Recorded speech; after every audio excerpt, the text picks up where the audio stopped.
All right. As you see, I'm here with my boy LB Muniz, but I got a couple of plugs to plug right now. We got the libertarianinstitute.org is having its fund drive right now. So go to the libertarianinstitute.org for the fund drive. Donate. We have matching funds up to $10,000, and keep us all on the air. Keep us producing books, podcasts, and articles. We got some great writers over there: Kim Robinson, Jeremy Hammond. I just heard Connor Freeman on, and he writes a lot for the Libertarian Institute. So head on over to the libertarianinstitute.org/donate and, throw us a couple bucks, man. Keep us rolling. Also, we got the Expat Money Summit coming up October 7th through 11th. We got the Expat Money Summit. So head over to expatmoneysummit.com. That's expatmoneysummit.com. It's the world's largest offshore event taking place entirely online, October 7th through 11th. Tickets are free. You can register there at the expatmoneysummit.com. Discover why international diversification is a must for those looking to preserve their liberty and wealth. Learn everything you need to know about crafting your perfect plan B, how to quickly acquire a second passport, diversify your finances offshore, invest in international real estate, and get in-depth insights on geopolitics from world-renowned experts. So we got Dr. Ron Paul, Tom Woods, Scott Horton, Tom Luongo, Doug Casey, and Mikkel Thurup, all speaking at the expatmoneysummit.com. That's the expatmoneysummit.com. So y'all want to go check that out. You get all these guys in one place for free, teaching you their tricks and giving you their information. I mean, you can't ask for more than that. Conferences like this usually cost hundreds of dollars to attend, and you get this one for free. So go to the expatmoneysummit.com. What's up, LB? Not much, Tommy. Thanks for having me on. Yeah, man. It's been a little bit since we talked. It's been like 3 months since we got a few months. Yeah, it's been a few months. I usually try to keep you in the normal rotation, you and Jason. Y'all are two of my normies I keep bringing on here. I think that's the first time I've ever been called that. Yeah, I don't mean it in that way, damn it. The other day at work, it was so funny. I wasn't thinking, I was just being silly, and I had to go and I strapped down a load, and then the customer was still at the store. They ordered more material, so they added it to the load. So they had to come, I had to unstrap. So I just strapped it down, I had to unstrap it, and then I had to strap it down again. I was like, I go in and I see my manager. I said, this is just uncalled for. I can't do this. I was like, I strap, and then I unstrap, and then I strap, and then I unstrap, then I strap, and now I got to drive it 5 minutes down the road and unstrap again. He's like, I'm going to send you on a delivery on a pickup, so you have to strap down again. And so I'm like, strap on, strap off the strapper, like the clapper kind of take off. And he's like, dude, don't say strap on. And I was like, oh, fuck. So so that happened. Yes, I didn't catch it until he said something either. I was like, what? Oh, shit. Okay, yeah, I probably should refrain from mentioning strap-ons at work. Oh, you gotta love those slips of the tongue. It's what makes the workday pass by sometimes. Well, especially when you're working retail, you never know. So, but nothing's been going on in the news. So no, nothing at all. It's been a quiet July. Absolutely. It has. It's been abnormally quiet. It's kind of creepy. So, all right, well, let's do Kamala Harris. I didn't get to talk to Jason about Kamala the other day, so let's do Kamala Harris. Okay. What are we thinking about Kamala? Because I think, man, as long as they waited to announce, I'm wondering if they're not going to be able to kind of pull the whole idea of a basement kind of situation like they did with Biden in 2020, and just keep her tucked away, because the amount of slip ups she has, and it was Breaking Points the other day. They did an episode where they were trying to relate current candidates to initial thoughts, like initial words. What's the first word that pops in your head when you think of this candidate? Independents and Republicans alike, when Kamala Harris was brought up, their first thought was incompetent. And if independents are thinking that way, that's not good for her. I think, I mean, you know what? People have said wine mom. People call her a cop. People call her stupid. I, you know, she might very well be, but the question is how stupid. And is she smart enough to be in Washington? And the answer is yes. I mean, one way or the other, she herself, she managed to climb this political ladder at some degree with some degree of success. What works against her, just in broad strokes, for independents and people on the right who might be thinking about crossing ship, is that she's seen as a diversity hire. To the left, though, what's very interesting and what I've been noticing is the full court TikTok press. Here's where that's very interesting. We're coming up on August, or rather, we're recording this in August. We're coming up on the DNC. According to reporting right now, Kamala Harris has basically been said, here's your shot. You have the next month to raise as much money as you can. A lot of Democratic donors were holding their money back, waiting to see what would happen with Biden. So, you know, there was just reports out today that she outraised Donald Trump. Well, we know that money's been sitting in the wing, and all that money's still going into the Democratic General Fund. So it doesn't really matter that much. It was more for the headline than anything. But we also know, at least through some reporting that's been out there, that she's not a lock for the convention. All they have to do is have some delegates abdicate and move it past a first round of voting, and it's an open field suddenly for the Democratic nominee for president. Now, for the purposes of our conversation, let's leave aside the whole Democratic process. I think it's a bunk talking point that only conservatives care about. It's like conservatives are just trying to play referee for a game that nobody cares about the rules, right? Mm-hmm. Like, oh my gosh, it's yes, worth noting that she is the most undemocratically elected presidential nominee in U.S. history. Sure, but like, for those of us in the know, we understand that democracy is a thin veil as it is. Mm-hmm. So what I find, I'm not entirely convinced she's going to get the nomination. I'll put my odds at about 50.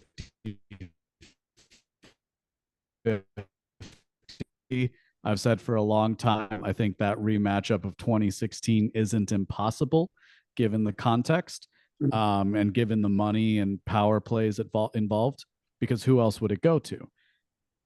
Back to TikTok. August is traditionally the month where all the major media outlets, the people, go on vacation, and there's a recess in Congress. So it's slow from the news cycle.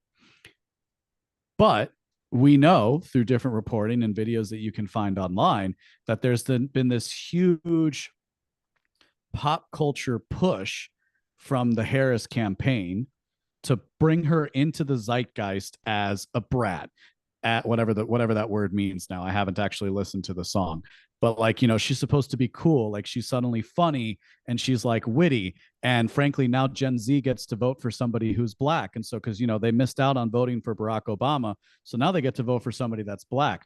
That animates the average Democrat, the default Democrat. And let's not forget, her Senate voting record is very far left. She's played every single side of this game. She was a law and order prosecutor, so a lot of more moderate Democrats can point to that. Her record in the Senate was very progressive in trying to push open borders and all the things that the far left likes. And now she's going after the Z and the younger millennial vote by pushing TikTok. Well, here's the thing. Influencers don't take a vacation. They're always producing content, even when they are on vacation.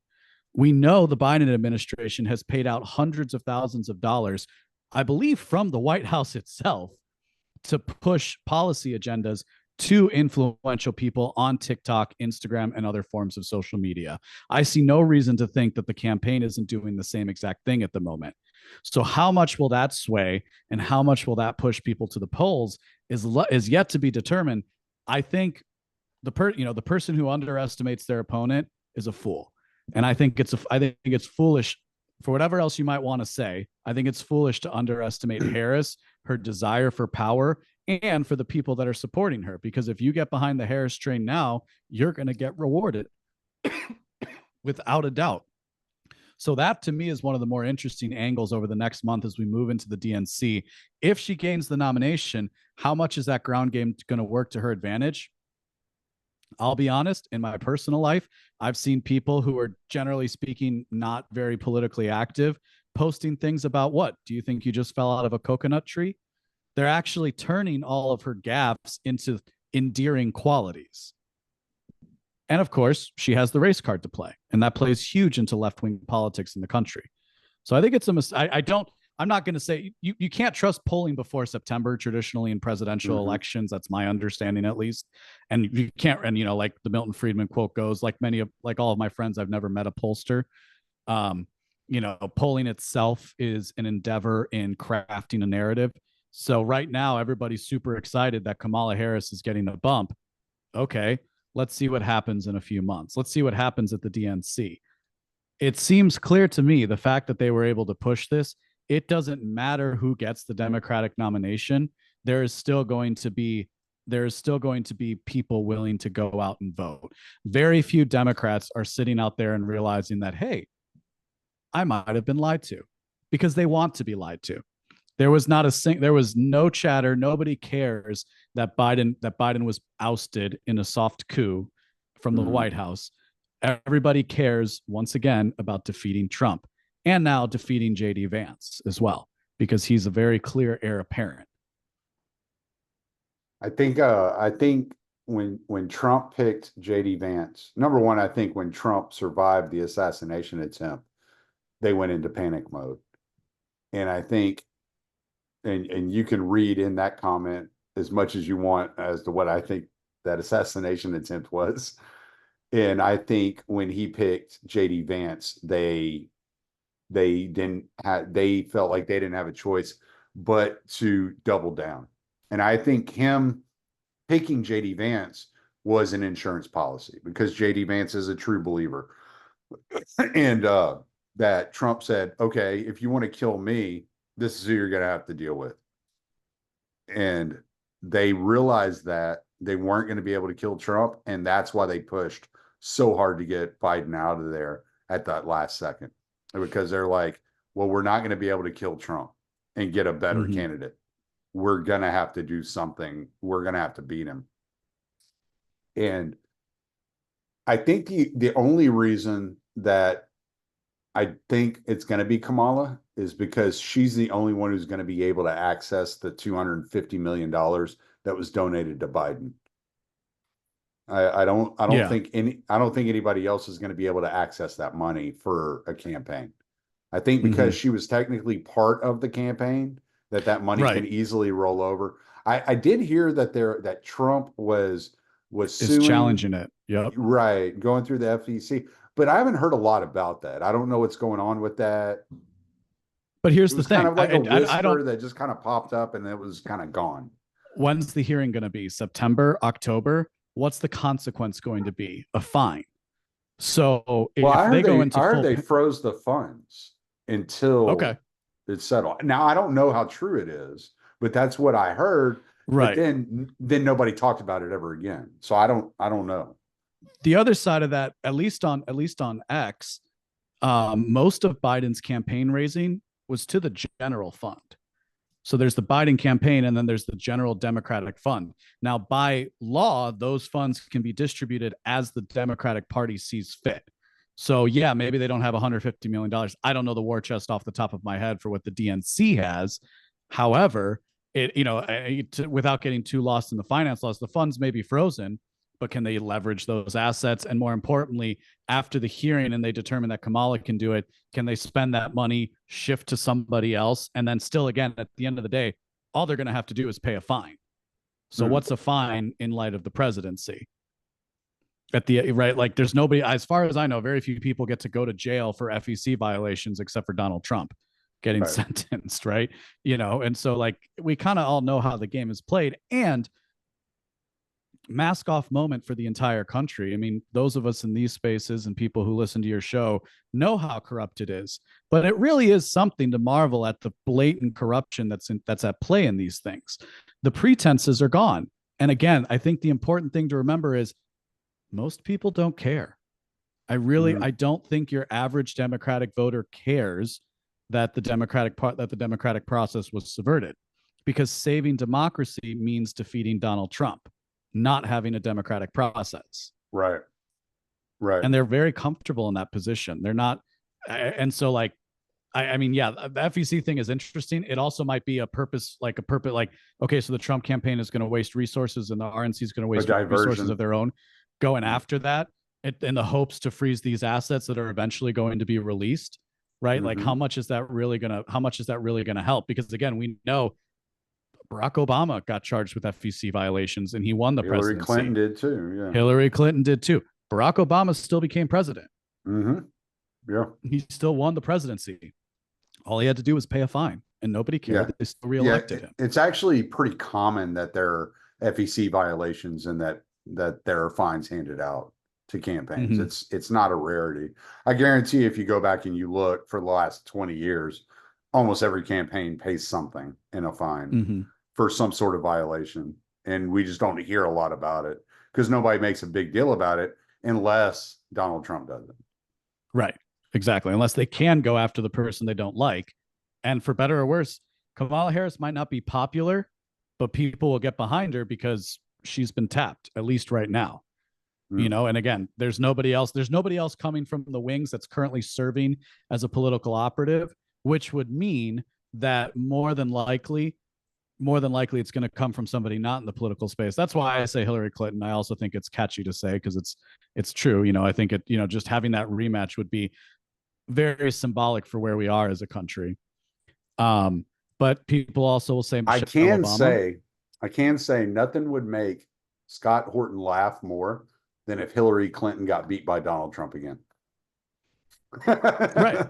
Because like there is not a politician in Washington or around Washington that he hates more than Hillary Clinton. If she lost to Donald Trump again, I don't think we'd ever get Scott Horton to stop laughing. I would agree. And it would be hilarious to see it happen again. And at the end of the day, I mean, the news today is that the economy is not doing well. I think the stock market had some of their worst days on record. Yeah. I saw some reports that it was the worst day since the beginning of the pandemic. Jim Cramer said everything is fine. So, you got to go buy some extra food right now.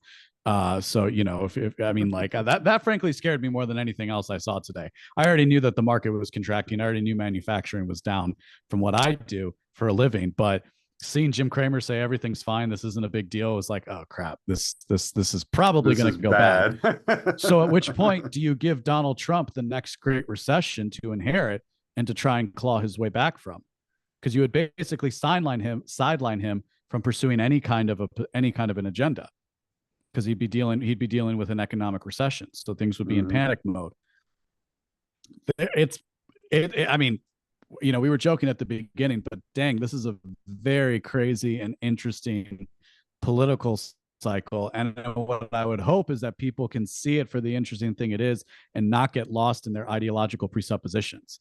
Because when you really step back a little bit from where we are, you're like, holy cow, a lot of the things that a lot of people in a lot of different schools were saying is true about the way Washington operates, about how power is actually controlled within the U.S. government and around the world. I mean, it's pretty incredible to watch.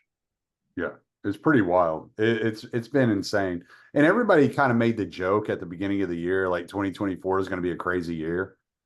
But I don't think anybody knew exactly how crazy it was going to get. Like, it's insane. If there's questions about the JFK assassination that people have, and there's still redacted documents today, what do we think is going to happen with this as more and more reports come out? I mean, imagine if we had cell phones when the assassination attempt on JFK occurred.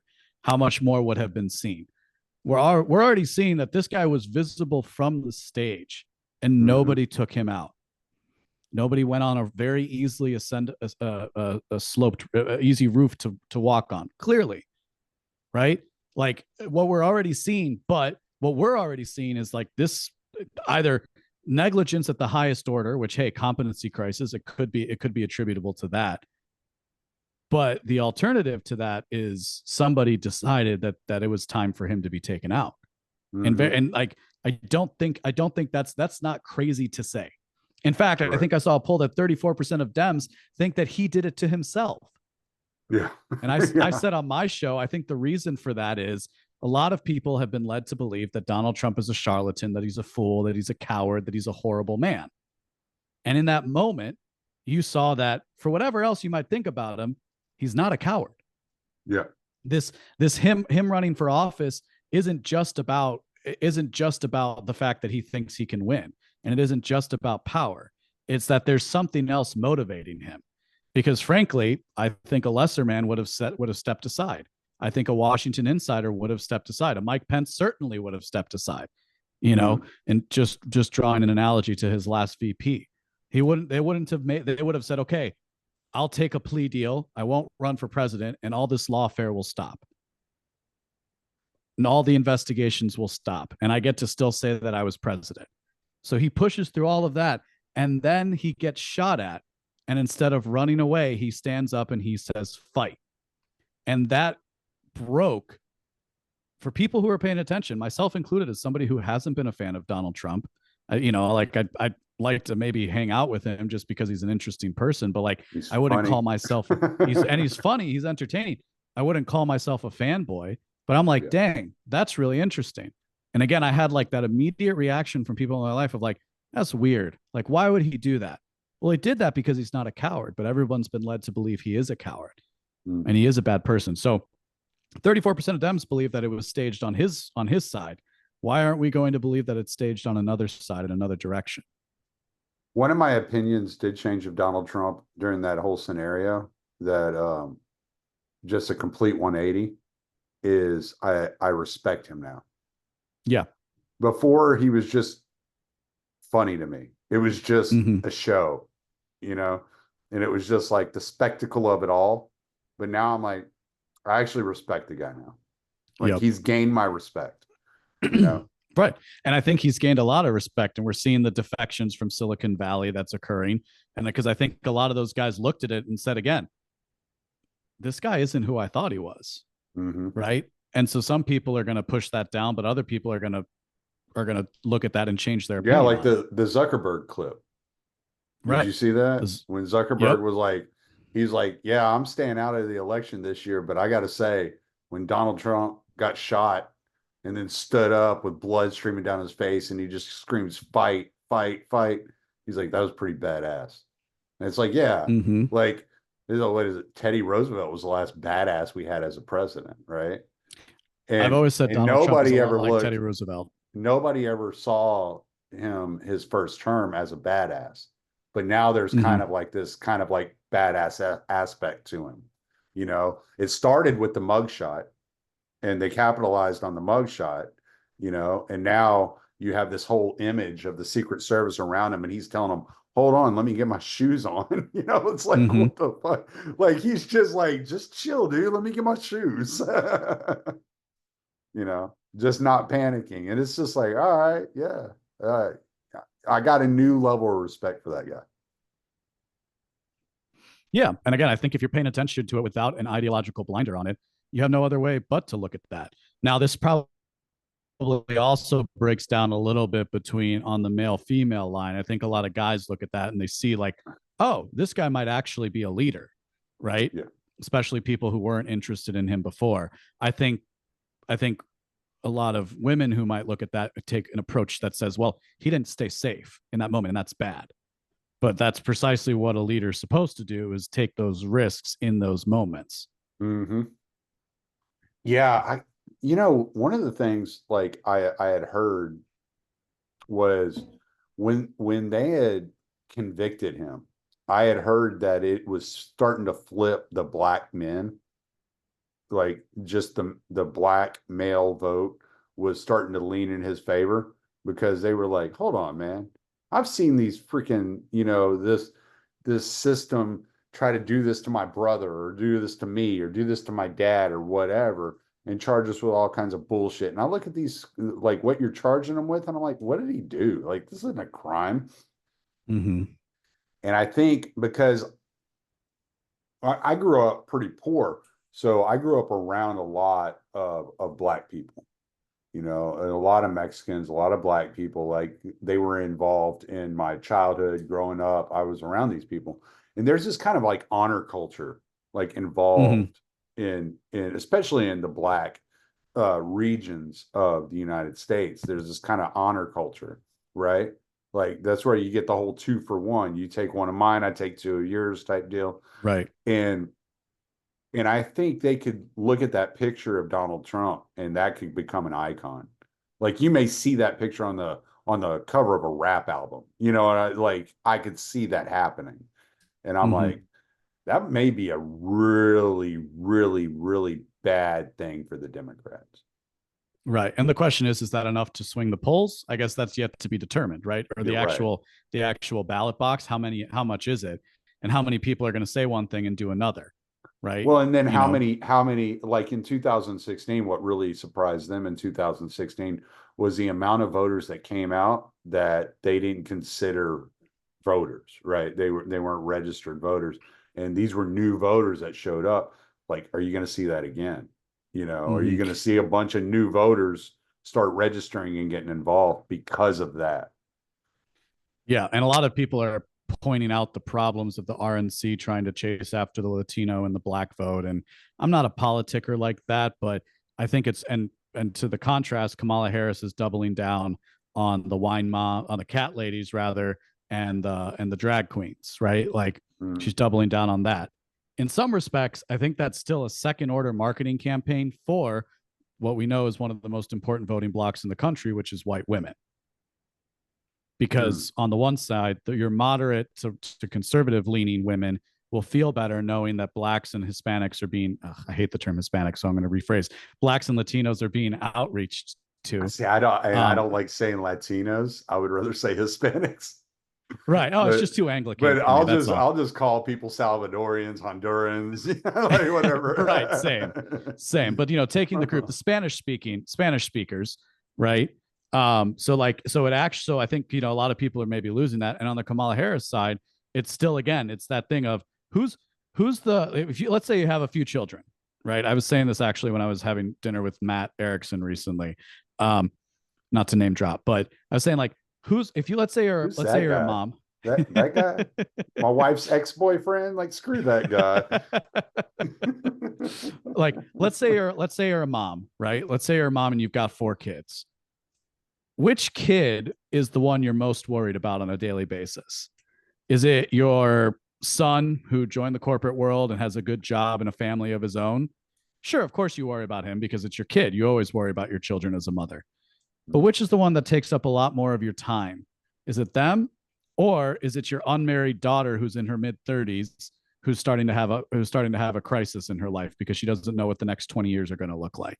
Or in turn, let's say your gay son who's living in a city and not settling down whatsoever, right? Like, they're just still partying, doing crazy stuff because they're not going to have a family. Mm. Well, I think it's going to be the latter two in those cases. You're more worried about that. So you see that from the Kamala Harris side. I'm just throwing this out there. And again, on the Republican side, it's, well, I don't want to be called a racist. I understand that maybe people listening to the show don't care about that anymore, as so many of us do. But again, a lot of moderate people who have to go to work every day at a big corporation or a small business, they don't want to be branded with that term, and they don't want to think that they're voting for a party that is overtly racist.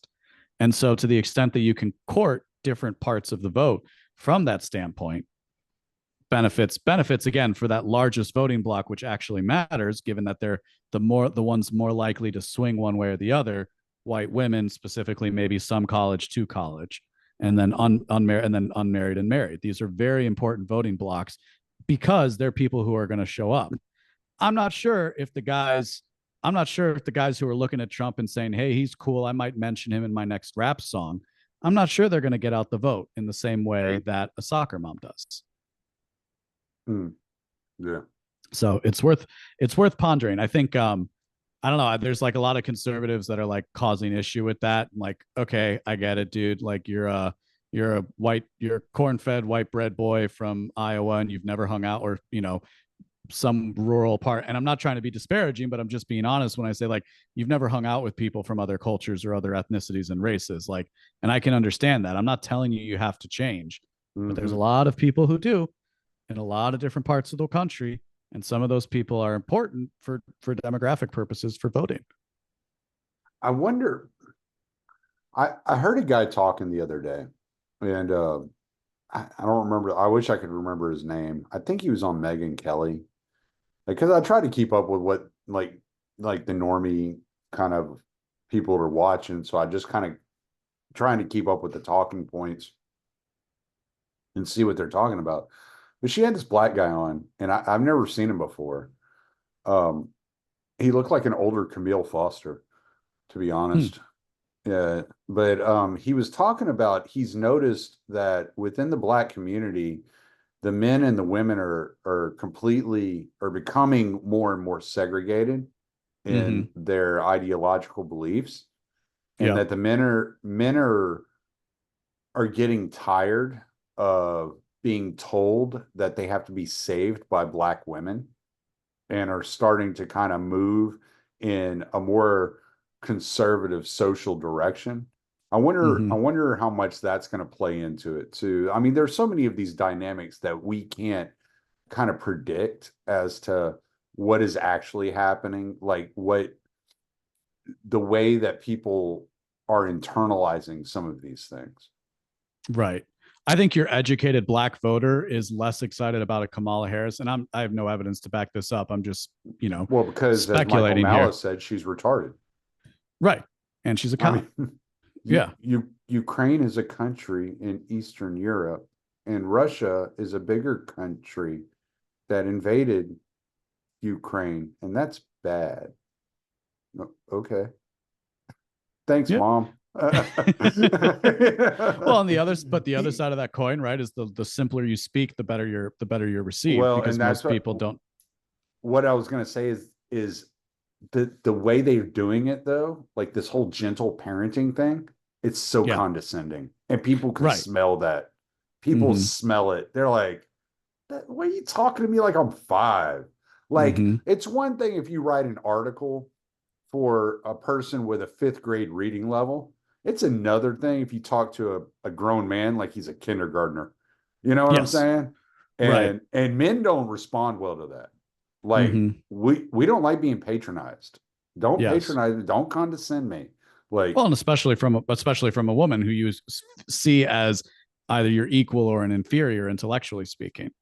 And that's what I say, like you're politically educated, politically somebody who pays attention like that. If you're not already bought in to the Democratic frame, like like that, your identity is a Democrat. I don't think those people are as excited to vote for Kamala Harris as your average progressive white college student. Because again, you get Obama 2.0.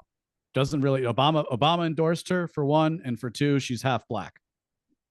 So I get to prove I'm not she just racist. turned black. Right. That was the funniest shit. That shit cracked me up. I was dying. He even had that whole crowd laughing their asses off at that. Oh, right. Yeah, they couldn't help but laugh, right? This is a very hostile crowd. I watched the whole thing. It's hilarious. Oh, did you watch the whole thing? I did watch the whole thing because I saw the opening exchange and I wanted to see how the rest of it went. It was very interesting because that ABC reporter was only one of 3 interviewers. One of them was Harris Faulkner, right, from Fox News. She's a really good anchor. I'm sorry if I'm getting Harris Faulkner. I'm right. And then the other one, I believe, was one of our local anchors here in Chicago. The local anchor had good questions, measured questions, respectful but difficult questions. But that ABC reporter was, to borrow the word, nasty, right? Now that's being spun as this is why Trump is so bad. But again, that's falling along gendered lines. I only have seen women and, effeminate white men, maybe I'd say, white people freaking out about that compared to, again, to your point, your working class to lower middle class black man who's supporting a family or supporting baby mamas, as the case may be, but who has an income, who's worked hard. And for better or worse, no matter how you paint it, you were doing better during the Trump presidency than you were during the Biden presidency. Right. Everybody was. Like all those little regulatory things meant guys got more overtime, especially in those jobs where that makes a difference. Yeah. What they're doing is construction has fallen off completely. Right. It's gonna like, and my job depends on construction. Like construction has completely died. I started working at McCoy's at the very end of the Trump presidency. There were 7 drivers at the store. I was still getting 52 to 55 hours every week. Now we're down to 2 drivers, and I'm lucky if I can pull 35. Well, word on the street is that they haven't released any of the funds from the infrastructure bill that Biden passed. And that's got a lot to do with why a lot of those projects aren't happening as well. So we're kind of seeing almost like a purposeful holding back, or because all that stuff's going to green energy instead of actual infrastructure projects as well. So yeah, that disrupts a lot of jobs as a consequence. Well, these are houses. I mean, that's what I'm delivering to. I'm delivering to new construction, new homes. Yeah. And yeah, we went from like something like 8 to 9 frames a week to we're lucky if we get 1 a month right now. Wow. Yeah. It's insane how much it's dropped off. And everybody feels it. So again, for the person who's not ideologically committed, that ever sought after what's the word? Undecided voter. I don't know. Unfortunately, I don't know many of those people in my day-to-day life, right? But I got to think that they're looking around and seeing things differently than the person who's already decided that they're a progressive and they're going to toe the party line. Well, if the Democrats think that they're going to run on trans issues, the LGBTQ issues, and ending fracking, they're overlooking a lot of kitchen table issues that normal people are talking about on a regular basis. And I haven't heard anything to make me think that they're going to be talking about anything else. Right. Now, there's still plenty of time to pivot. There's still plenty of time to go after those things. They have been talking about that inflation's down. I'm not sure how they're measuring that, but it's certainly not in absolute terms. I haven't noticed. They're using all the tricks at their disposal. And I think this is the interesting thing, and the people who are plugged into alternative media circles need to remember. And why, again, to the point about Kamala Harris using TikTok influencers, why the Republicans better be doing it. I think I saw JD Vance was on the Milk Boys, which is like a big Gen Z. Full Send. Is that what it was? I don't know which one it was. I don't know the people. He was telling the story. I watched it earlier today. Actually, it was the Full Send podcast. That might be the Milk Boys though, because they make the Happy Dad drink. Yeah. I'm not going to say one way or the other. I mean, Trump did go on Logan Paul's show or Jake Paul's show, one of them. That's going to be important for them as well, right? Because that's going to be a huge element of this as well. But because at the corporate level, at the national level, from these legacy media outlets, you're not hearing anything. They're you're not hearing about the report. Like, again, for the plugged in person, you can find a report on the latest goings on with the Secret Service and stuff like that for the assassination, but it's not a daily story. Heck, probably not even for Fox News, but we know a lot of conservatives have left Fox News. But like for the casual observer who's reading the Wall Street Journal, who owns a business, things like that, like they don't hear half of these things because these institutions understand the more we black out, the less we talk about it, the better that is for our preferred outcome, which is a not Trump presidency. Do you think, because you're bringing up TikTok, you've brought it up a couple of times, do you think you were going to see a high voter turnout in the youth? Because those are the people that are utilizing TikTok, right? I think that's what they're going for. And I think they're having some success at it in the short term. Yeah, but making kids like kind of loud and saying things online and getting them to get out and actually vote, right? It's like trying to get your son to go mow the yard, right? Yes. You can get him all ambitious about his future plans in life, but to do something right this minute, to get out there and actually do something, like, right. And so then it becomes mail-in ballots, right? Like how much can they push what they did in Mm, 2020? Because let's be honest, all that they really need to do is make it close. If it can be close, then it can be decided by the Supreme Court. We have precedent for that. They can stop counting votes in the middle of the night. They did that last time. There's so many tools at the disposal for people who actually hold the reins of power. We've seen what they're willing to do to this point. All they have to do is have it be close. We already mm, know that it's very unlikely Trump wins the popular vote because he didn't mhm. win the popular vote in 2016. Right. So the less they can see him, the less he can get in front of people. That's why like people are saying don't go and do these interviews. Like I don't know. I think I like the fact that Trump goes into hostile waters. I wish sometimes he would give more like friendly media interviews, but there's something to the fact that he will still go into hostile waters and he'll actually go and talk. And He then the question thrives is on how that. people are received. I would agree with that absolutely. Yeah. But to Yeah. your point, I don't I know how think it much the young are going to energizes actually him. come And out. I think that's why he actually prefers to do hostile media versus friendly media. I feel like it energizes him. It kind Mm-hmm. of, it's like his little drug. It gives him something to do. Yep. He likes that fight. He likes that back and forth. He enjoys it, Mm-hmm. you Yeah. know. Some people enjoy debates, like I'm not a big debate guy, but Mm-hmm. some people love them, you Yep. know, and he seems like the type of person that likes that back and forth. Well, and in that back and forth, it's a heck of a lot easier to go after your opponent when you don't like them. So taking that tough but fair question from a friendly reporter, it's a lot easier to respond. It's a lot more difficult to respond to that when you already know the person sitting across from you hates you. Mm, yeah. What do you make of his pick on JD Vance? Oh, probably nothing very, very unique. I think Vance is an interesting character. I don't know much about him other than what like the main stories about him. Um, Well, he's a white Vivek, so right. With some minor distinctions, namely, he's more interested in restaffing the deep state than he is with getting rid of the deep state.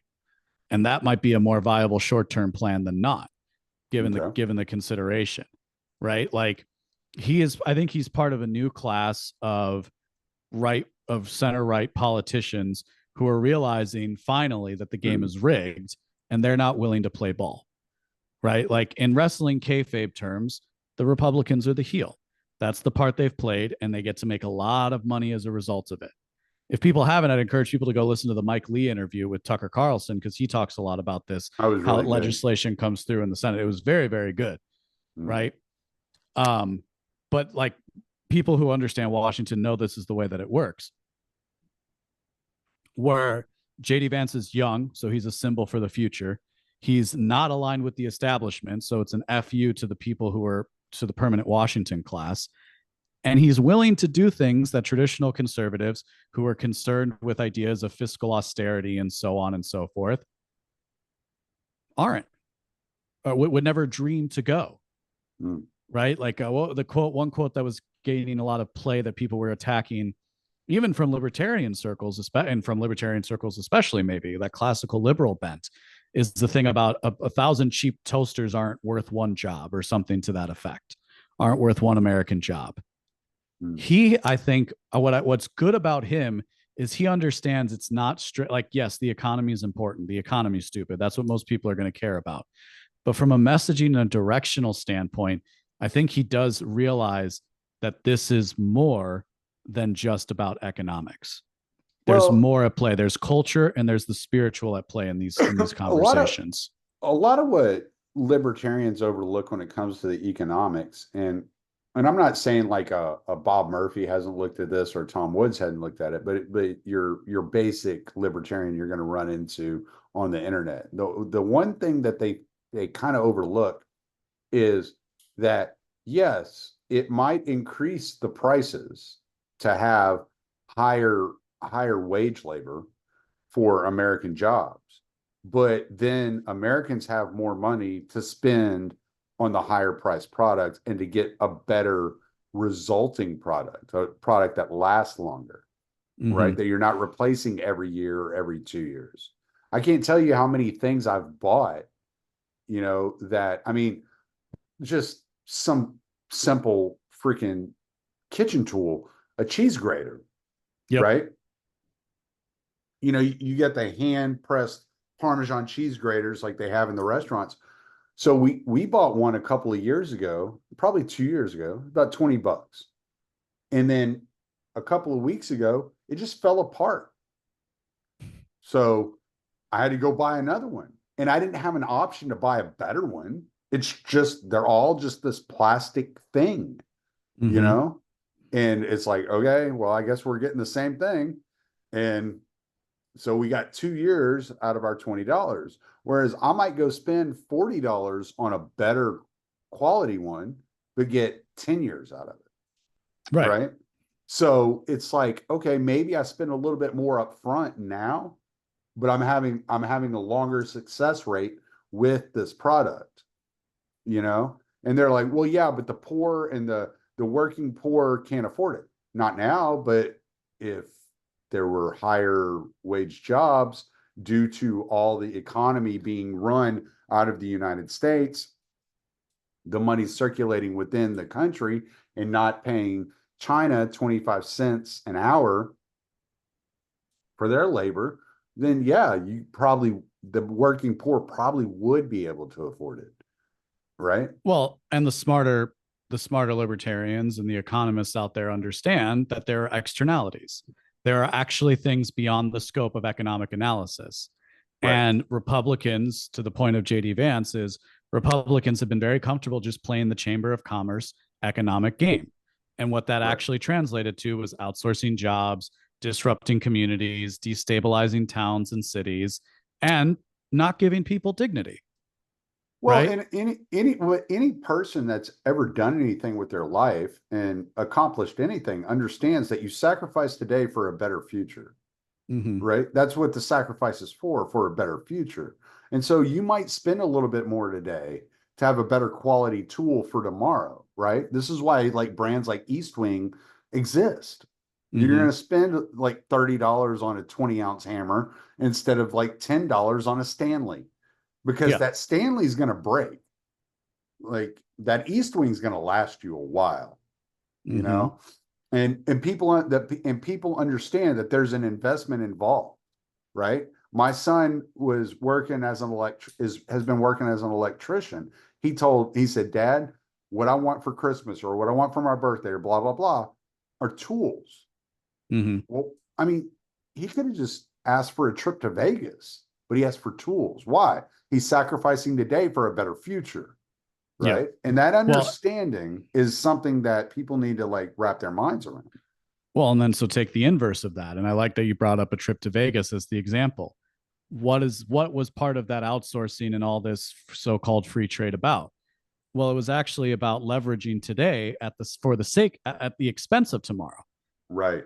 Yeah. And now people are dealing with the consequences of that. Mm-hmm.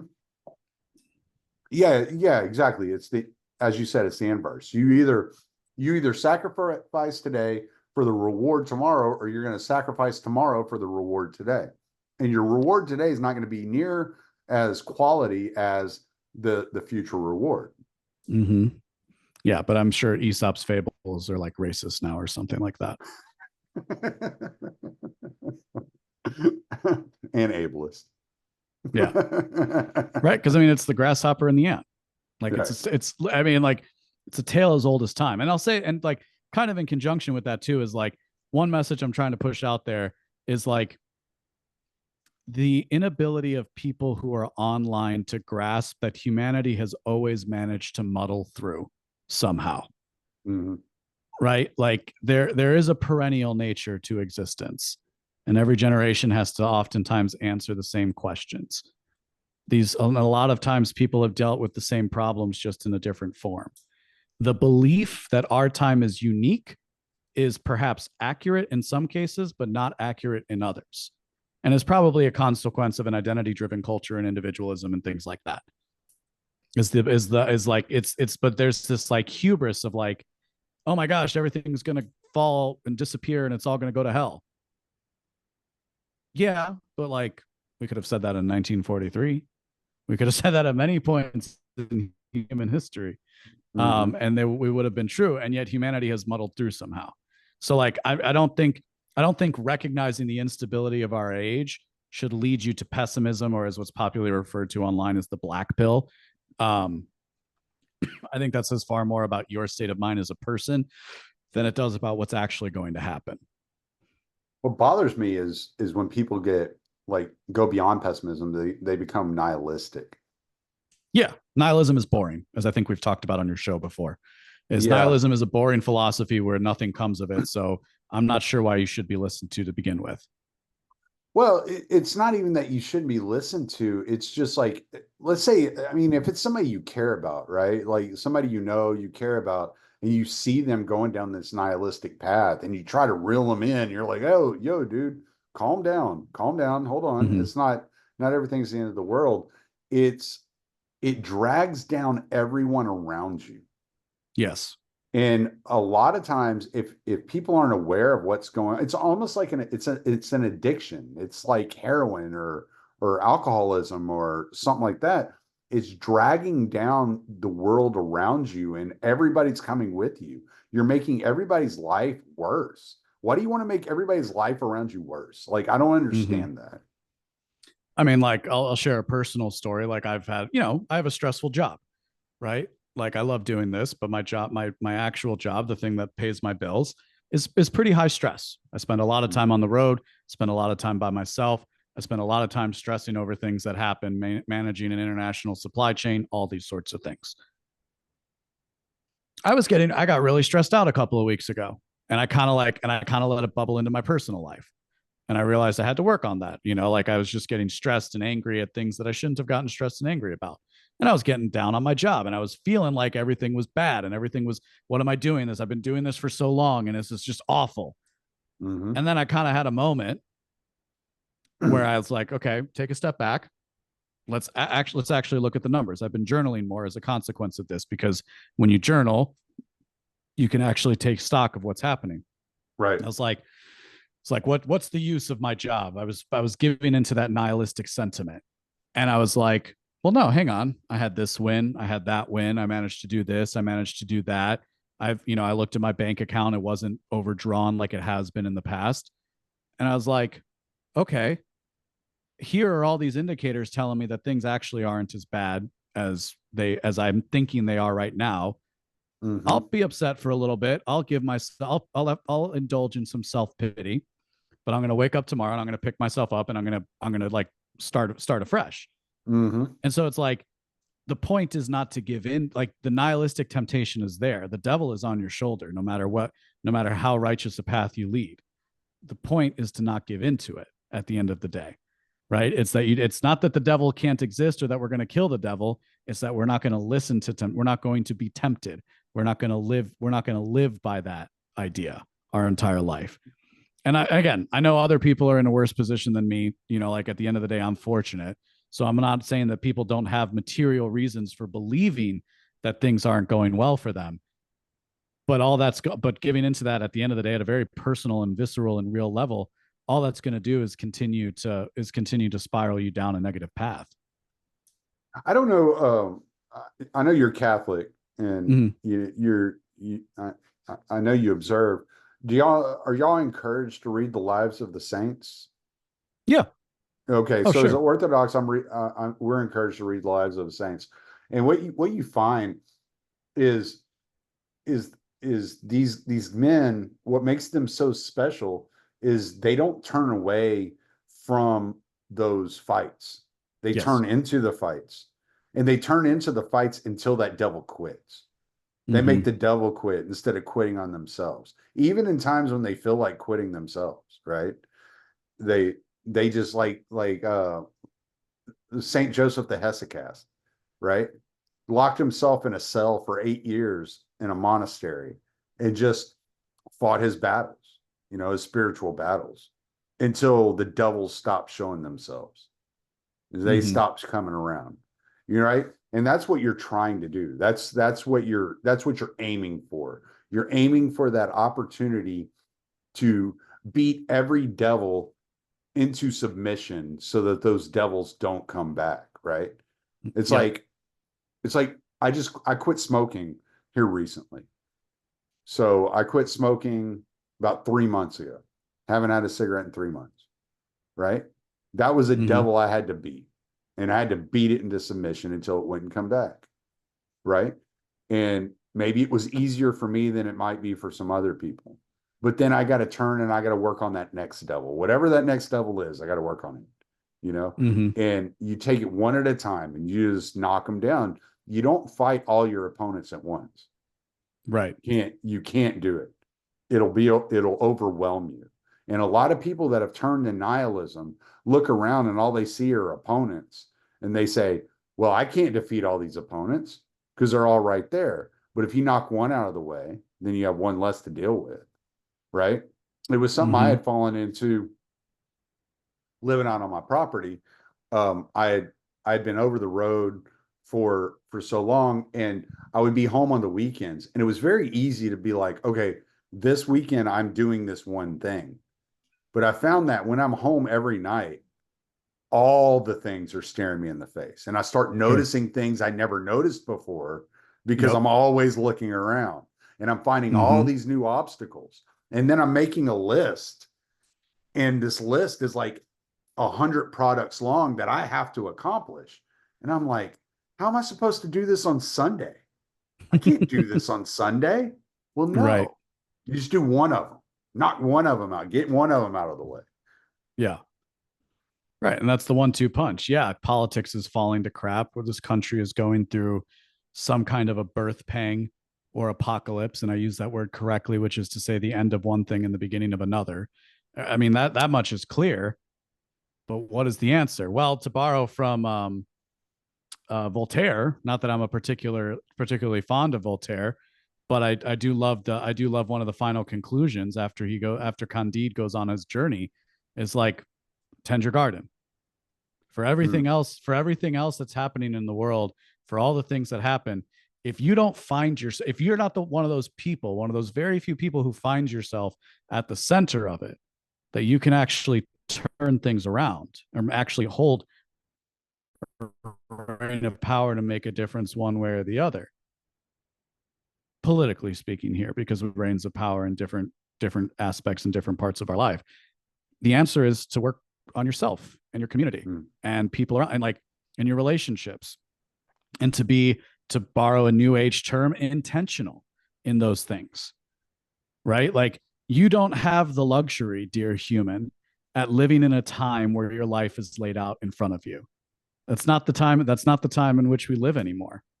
And right. that is, I think a lot of that nihilism also comes from that, because of that, like I went to Japan like 2 months ago. Um 2 months ago, maybe 3 months ago now, almost 3 months ago. I went to Japan. It was my first time there, and it was a great trip. It was a work trip, so I spent most of the time in meeting rooms and stuff like that. Mm, But even in that case, and in my observations of that, was the degree to which people took pride in their work from the top to the bottom. I remember coming back and thinking like, man, uniforms make a lot of sense. Like, and I'm not talking about like the blues that you have to wear in a factory. So like, if you don't know this, in the manufacturing world, Japanese factories will sometimes wear white uniforms. You might think, gosh, those can be messy environments. Why would people wear white uniforms?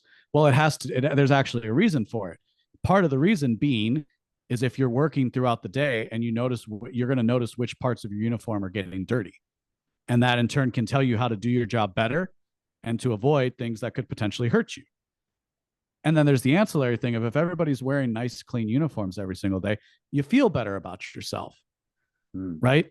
Like there was something to the fact when like you put on a suit and like you feel better about yourself sometimes when you wear a nice suit mm, or you wear your uniform. But like, and again, in Japan, it's culturally, it's the case a lot of times that like the president of the company is going to wear the same uniform as the person who just started there, right? They wear the same, they might show up in a suit, but they're going to change into their uniform for the workday. And so because there's a recognition of that pride in the little things. Like I'm talking like, yeah, and again, just like contrasting it to American culture, where like a lot of mm. times you start a job and if you're lucky, you're going to get like a vest, but most of the time you're just going to be wearing your clothes for a job, for like a manual job of some kind. right? Or A a lot of button-up times. shirt or a polo or something like that. You get one item and then you wear jeans with it or whatever. And you'll see Hmm. some guys wearing khakis, some guys wearing jeans and right. Right. And so like, you know, it's again, there's just it's like little things like that that I notice and I'm like, huh, you know, this is something that I think the US lost. I also noticed in Japan of the world like the US could have been in some respects without a lot of the without a lot of the race baiting and the purposeful division of the country that's occurred over the last, you know, since the end of the Second World War. As I kind Mm-hmm. of saw, because they love America and it's very Americanized in many respects, and in fact sometimes they wear American clothes better than Americans do. Um, but and they appreciate American culture more than Americans do in some respect. But yeah, it was just. But where was I going with this? Is at the end of the day, pick yourself up, do your hair in the morning, make sure you know take those little things to look good, because that's the ultimate cure to nihilism. Is like that's actually where the cure lies, is by Mm. doing the little things and taking ownership over areas of your life, Right. right? Right. Yeah. Yeah, that makes sense because it's like I I had a buddy of mine who was a pretty successful entrepreneur, and he had started a podcast, and one of the things he did is he sold classes on teaching people how to be entrepreneurs. And when Beatrix first started working out of the house, I signed her up for these classes. And the first thing he said is just get a morning routine. Get up, Mm-hmm. make your bed, get a glass of water, sit down, drink your glass of water. It's not because a glass of water is that great or because making your bed's necessary.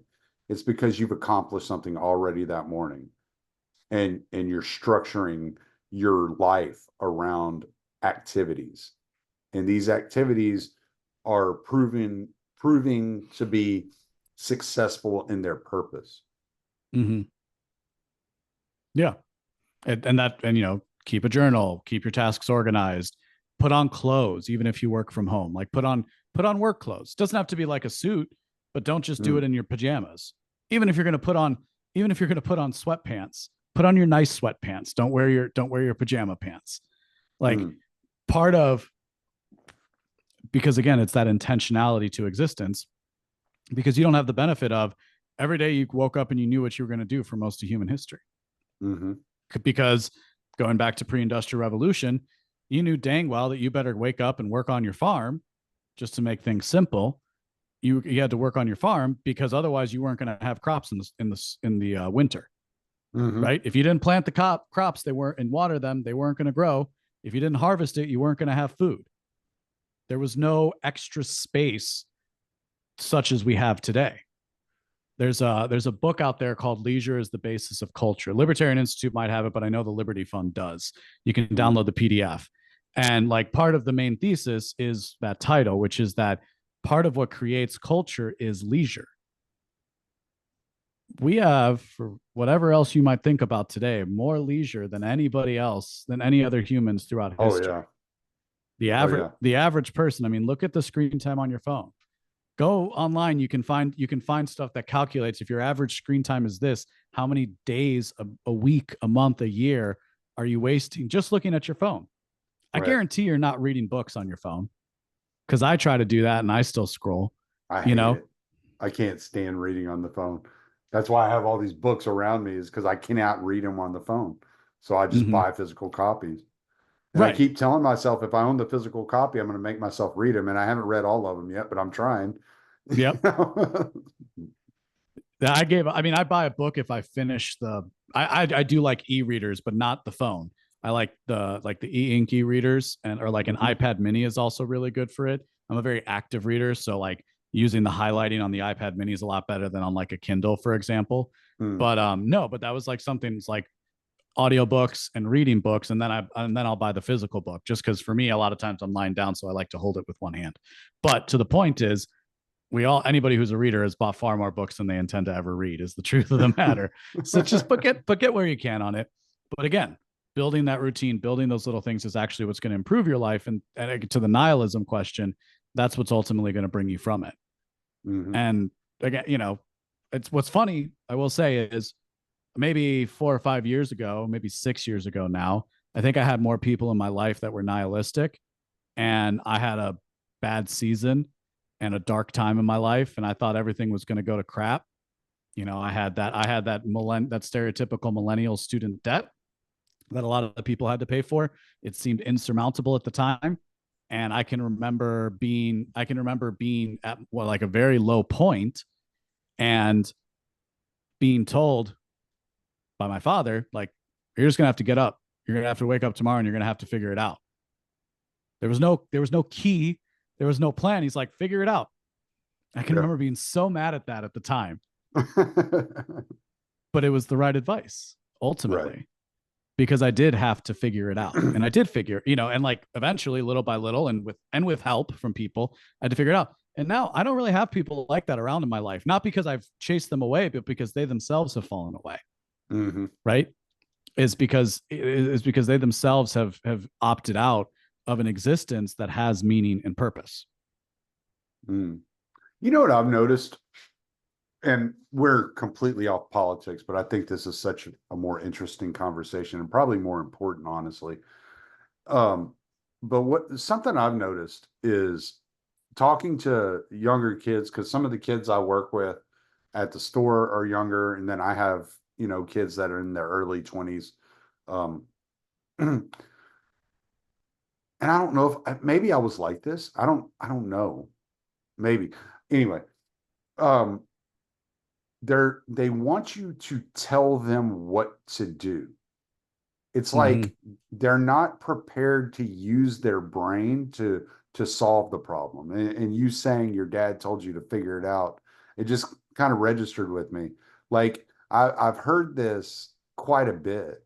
Like like yeah, I know I got to solve this problem's got to be solved, but what do I do? Will somebody tell me what to do? And it's like, no. Like you got to carve your own path.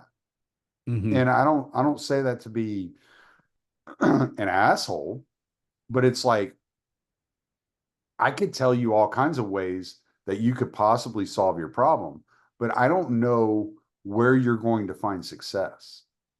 I don't know if you go, let's just say if you go to the DuPont plant or go to Dow tomorrow and apply for a job, if you're going to get that job making $25, $28 an hour so that you're making, some money so you can pay off some of these student loans. I don't know. So no, I can't tell you what to do.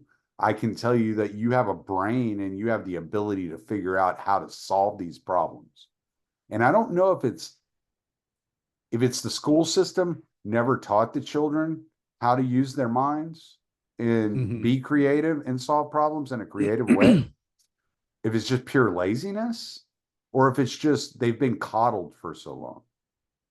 There's also a plethora of choices, which makes that conversation more difficult as well. Mm, and yeah. and the school system, because yes, there's the school system always, having your regimented routine and having to adjust into adulthood, and then there's the loss of cultural transmission across generations that's occurred, right? Specifically, as the baby boomers as the greatest generations died off, and we're stuck with the baby boomers who didn't have to figure it out because they just got to live off the largesse of a previous generation, and they were the ones who got to spend all the money that we're now paying for today. um but I think there was, but some of it is also like, well, what can I, if I can do, I've been told I can do whatever I want, right? Yeah, That's a damaging minimize idea. the choice. Yeah. Right. Well, and I've been told I can do everything I want, but the only options in front of me kind of look like they stink. And it's like, well, do they really stink? Or are you comparing that to the fact that, like, you see somebody online who, for whatever reason, gets to like play video games all day for money? Right. And Mm, so the idea of actually putting in 40, 50 hours a week, 60, 70 hours a week at a job for a few years sounds awful in comparison to that.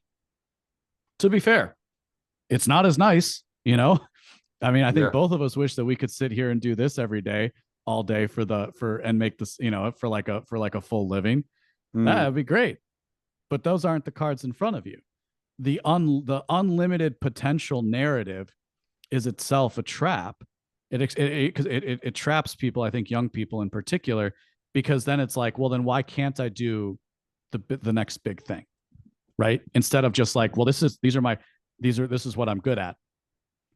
In turn, what also gets to the point of cultural transmission across generations is the tools weren't actually given to people, right?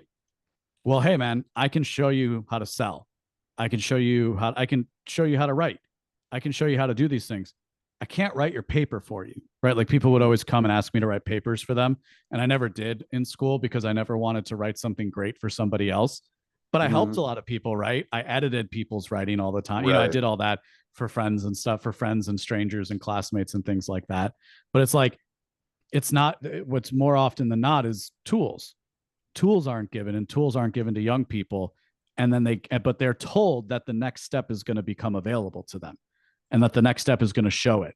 Cernovich had a really good line when Tucker interviewed him, in particular about how the guru doesn't come, right? In media and in Hollywood, at some point in the hero's journey, the wise wizard comes to him and tells him how to do and gives him all the tools he needs to do the job.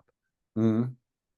Right now, if you notice that it's not actually what happens in Tolkien. In fact, the wise wizard is absent almost until the very end in the Lord of the Rings. But contrast that with a Yoda character or I don't know, Batman has it a little bit with Ra's al Ghul. The point being is like that person's not actually going to walk into your life one day and change everything. If anything, Batman's a bad example because he climbed a mountain, which is the right example to say. If anything, you have to go and seek it out. Yeah. And if you're not going to do that, then to your point is I can't help you. And yes, there's laziness too. I'm not saying there's not laziness at play too, but there have been lazy people for forever. You know, there's a reason why it's one of the 7 deadly sins. Yeah, it seems like they fall into nihilism because they haven't been taught to use that creative part of their mind, and their lack of creativity leaves them with so many options that are no options, if that makes any sense. Well, and you live in a spiritually devoid culture. Yeah, that's You true. live in a culture with not spiritually devoid, but like real, like true morality. You live in a world without morality. Why should you do anything? Like personal example, again, going back 8 years ago was like, why should I even work if 80% of my income is going to go to a student loan? Because that's where I was at for a while. Mm-hmm. In all sincerity, like 80 to 90% of my income was going to student loans, with where I was like, what's the point? Mm-hmm. Well, I had to wake up and figure it out. And then now that's not the case. It's still more than I want. I'm not saving up for a house necessarily, but I'm saving up for other things. You know, it's like, but that's another big element is these generations have been saddled with debt to the point that like, why would I work hard? I don't get to actually enjoy the fruits of my labor. Right. And you have to have those goals. But then what are those goals? Well, those goals are externalities. It's not actually economic. Right? Those goals are, well, I want to find, you know, as a man, I want to find a good woman to settle down with. Right? That's a goal. But how many people, especially in the red pill space, so it's not just limited to the left, are saying like, oh, well, you know, all women are whores and they have a high body count. And so I'm never going to find a good girl. And then even if I do, she's going to divorce me and take half my money. Again, you're to put it in spiritual terms, you're giving into the demon, you're giving into the devil at every turn there. Mm-hmm. Because bring it back to what you were saying about the lives of the saints, it's not that evil doesn't exist. In fact, we've been shown very clearly for those with eyes to see that evil exists. It's what do you do in the face of evil? Do you choose to do good? Those are the people that I flock with. Those are my people, right. Are the people who choose to do good. We hear a lot we hear a lot about the patriarchy and how much the liberals hate the patriarchy, and how I even heard, I think it was Jessica Burbank a few weeks ago was saying that, well, if you would just allow a woman to be in charge, then you would see the difference that a woman in charge would make over men being in charge, because the patriarchy has created all of this. And my thought was, maybe there are men physically in charge. Maybe that's what we're looking at. We're looking at men, but many of these men have minds of women because they were raised in single parent homes by single mothers, devoid of a true masculine figure in their life to teach them the reality of circumstances to actions. And I'm wondering if the problem isn't the patriarchy, but the fact that we actually live in a matriarchy that's dressed up by men. I'll go one step deeper. Feminism splits that which should be unified. And that's the problem. There have been successful patriarchal societies. There are still successful matriarchal societies. The patriarchal ones tend to outperform the matriarchal ones on a longer scale, but like the Malawi, it's one of the, is that the oldest tribe? One of the oldest tribe, one of the still oldest tribes in the world in Africa are like the women own, I might be getting my stuff confused here, but it's like the women own the property and the men own the cattle, or the men own the cattle and the women own the property. It's like, it's something like that. So a matriarchy or a patriarchy can be stable because within a successful one, those elements are actually united. Is there's actually a role for both of the sexes within those societies. Mm-hmm. Well, what has feminism done? Feminism has split that which should be unified. So it said, no, we don't need men at all. Right? That's what was always there. That's what it's definitely become. We don't need men at all. That's the actual spirit that animates it. And so then now we have, however many years later, the mirror of that, which is to say, well, maybe MGTOW, red pill, that sort of thing is, well, we don't need women then. If you don't need men, then we don't need you. Well, what's the actual answer? What's the truth as it stands? What's the Christian truth to that? Is like, no, both are necessary. Right? The bride of Christ is his church. Mm-hmm. That is spiritually, physically, and culturally true. It resonates at all levels of analysis. That union of people is actually what moves the society forward, what actually builds civilization. We can go through different cultural analyses that have been given. Camille Paglia points out to a lot of this, and she says it as somebody who's not a traditional woman by any stretch of the imagination. But she understands that, no, there were just domains for both men and women throughout history, right? And in fact, if you look at the data, walk through a mall, as people will say, most of the stores are catered to women. Women have most of the buying power. Women, as I stated before, are one of the most important voting blocks in democracy. Women have plenty of power. So it's not quite, I don't think it's quite patriarchy or matriarchy. I'll put it more in terms of like the tyrannical father and the devouring mother. Those are the people, those are the forces that we're dealing with. Those are the negative evil forces that decay and degenerate and create a decrepit world. And the reason for, and the father is tyrannical and the mother is devouring for the same reason. They're not unified. Because unified together, they produce something better than themselves because they're invested together for the future, namely children. How much of this divorce between the mother and the father within society would you give credit for the scrambling of like the next generation's minds to the point where they're incapable of solving their own problems, and maybe that's why they're dependent so much?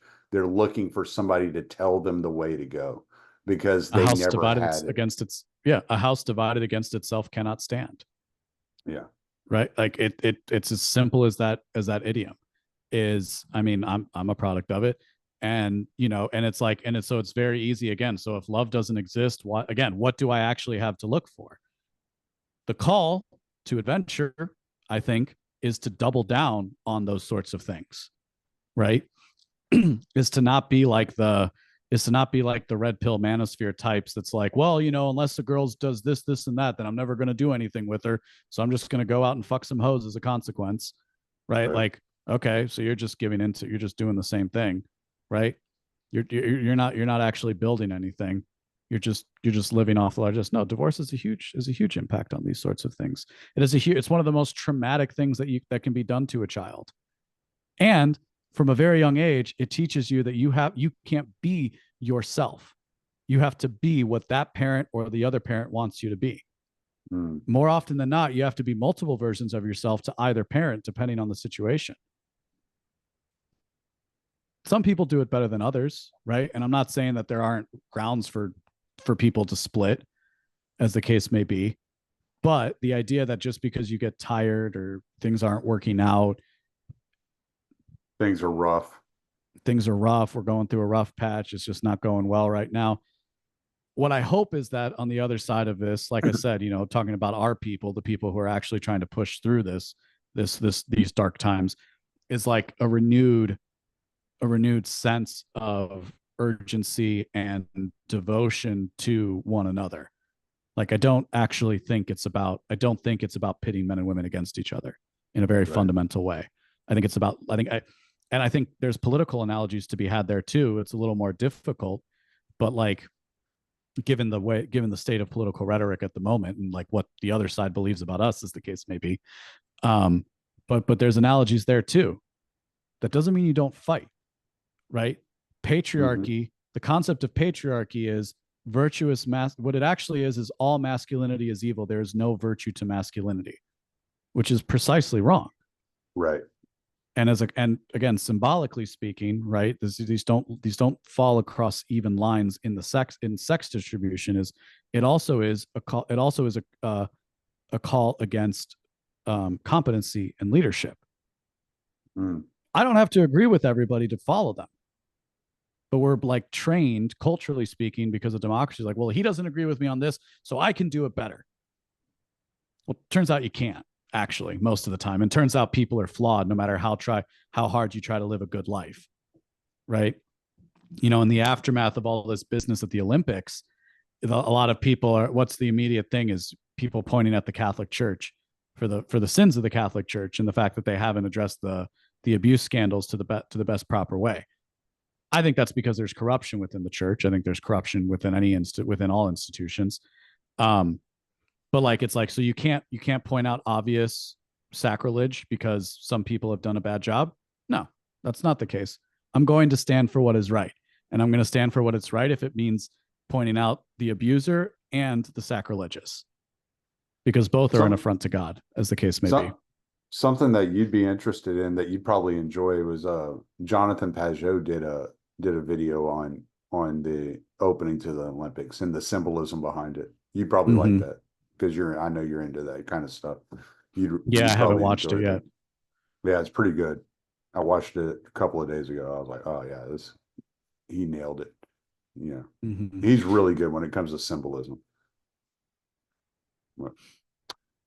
Well, man, you got anything else you want to lay out there? Go to benawake.com, subscribe with your email, and follow me on X at the LB Muniz, Muniz. Damn straight. Go do it. That's where you find this man at. I'm gonna have you on again soon. That's why we hadn't done this in a while, though, because we're going to Japan. Like I think it was like 2 weeks after the last. That's what it was. Recorded. Yeah. I'm glad you enjoyed that trip. It was a great trip. No, it was super great. Like, it was a work trip, so it still worked most of the time. But anytime to be. I've heard a lot of good things about Japan, though. Yeah, I've heard a lot of people say that it's one of those places you just got to go. It's just really awesome to experience. Yeah, it was a pleasure to be able to experience the culture there, because I work with a lot of them here, a lot of people from Japan here, or they come visit here. So it was cool to be able to go over there as well. That's cool, man. Well, all right, dude. Go check Ben Awake and good data. I'm like tongue tied now. benawake.com and keep up with his Substack and all that, man. LB is one of the greats out there, putting out excellent material constantly, and always appreciate you coming on. I'm going to go ahead and stop the recording.